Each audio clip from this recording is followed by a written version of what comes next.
Ayub 13. Ayub membela perkaranya di hadapan Allah. Sesungguhnya semuanya itu telah dilihat mataku, didengar dan dipahami telingaku. Apa yang kamu tahu, aku juga tahu. Aku tidak kalah dengan kamu. Tetapi aku hendak berbicara dengan yang maha kuasa.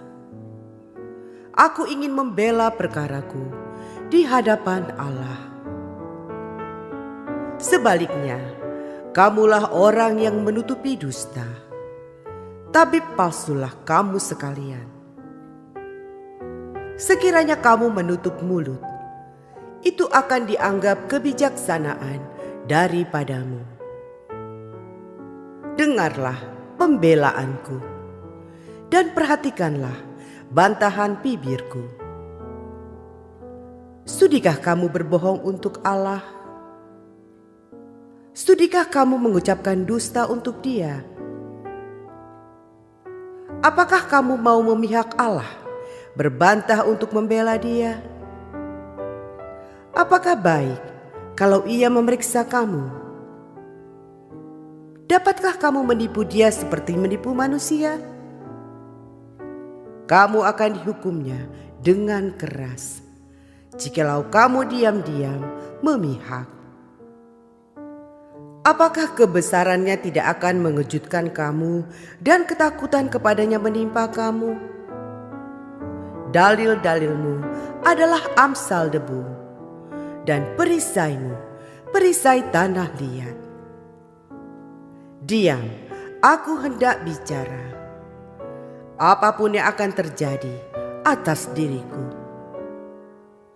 dagingku akan kuambil dengan gigiku, dan nyawaku akan kutantang dalam genggamanku.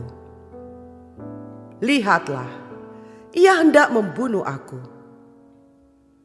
Tidak ada harapan bagiku. Namun aku hendak membela perilakuku di hadapannya. Itulah yang menyelamatkan aku. Tetapi orang fasik tidak akan menghadap kepadanya. Dengarkanlah baik-baik perkataanku. Perhatikanlah keteranganku. Ketahuilah, aku menyiapkan perkaraku. Aku yakin bahwa aku benar. Siapa mau bersengketa dengan aku? Pada saat itu juga, aku mau berdiam diri dan binasa. Hanya janganlah kau lakukan terhadap aku dua hal ini, maka aku tidak akan bersembunyi terhadap engkau. Jauhkanlah kiranya tanganmu daripadaku, dan kegentaran terhadap engkau janganlah menimpa aku. Panggillah, maka aku akan menjawab, atau aku berbicara dan engkau menjawab. Berapa besar kesalahan dan dosaku? Beritahukanlah kepadaku pelanggaran dan dosaku itu. Mengapa engkau menyembunyikan wajahmu dan menganggap aku sebagai musuhmu?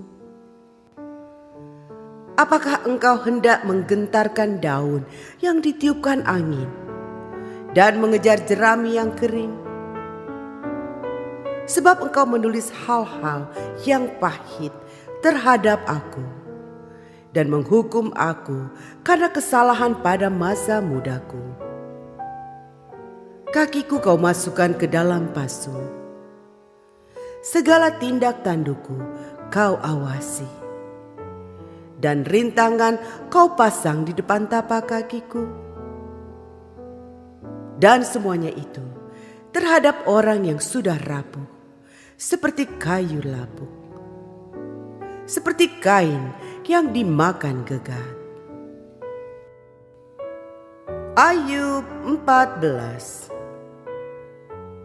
Setelah mati, tidak ada harapan lagi. Manusia yang lahir dari perempuan, singkat umurnya dan penuh kegelisahan. Seperti bunga ia berkembang, lalu layu.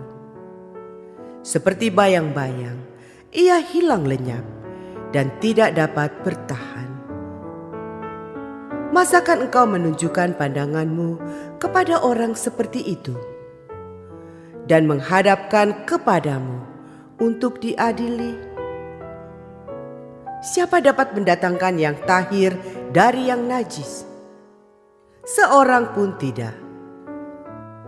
Jikalau hari-harinya sudah pasti dan jumlah bulannya sudah tentu padamu, dan batas-batasnya sudah kau tetapkan, sehingga tidak dapat dilangkahinya, hendaklah kau alihkan pandanganmu daripadanya, agar ia beristirahat, sehingga ia seperti orang upahan dapat menikmati harinya.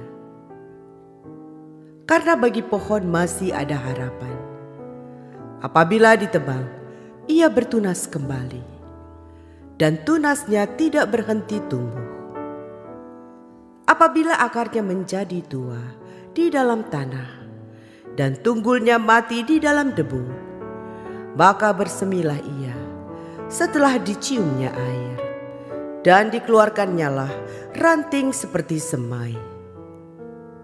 Tetapi bila manusia mati, maka tidak berdayalah ia.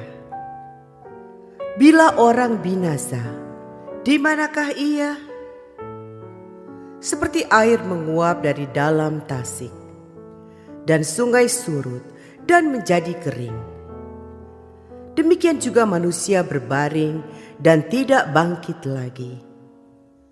Sampai langit hilang lenyap, mereka tidak terjaga dan tidak bangun dari tidurnya. Ah, kiranya engkau menyembunyikan aku di dalam dunia orang mati, melindungi aku sampai murkamu surut, dan menetapkan waktu bagiku. Kemudian mengingat aku pula. Kalau manusia mati, dapatkah ia hidup lagi? Maka aku akan menaruh harap selama hari-hari pergumulanku sampai tiba giliranku. Maka engkau akan memanggil, dan aku pun akan menyahut. Engkau akan rindu kepada buatan tanganmu. Sungguh pun engkau menghitung langkahku. Engkau tidak akan memperhatikan dosaku. Pelanggaranku akan dimasukkan di dalam pundi-pundi yang dimeteraikan, dan kesalahanku akan kau tutup dengan leba. Tetapi seperti gunung runtuh berantakan, dan gunung batu bergeser dari tempatnya, seperti batu-batu dikikis air, dan bumi dihanyutkan tanahnya oleh hujan lebat.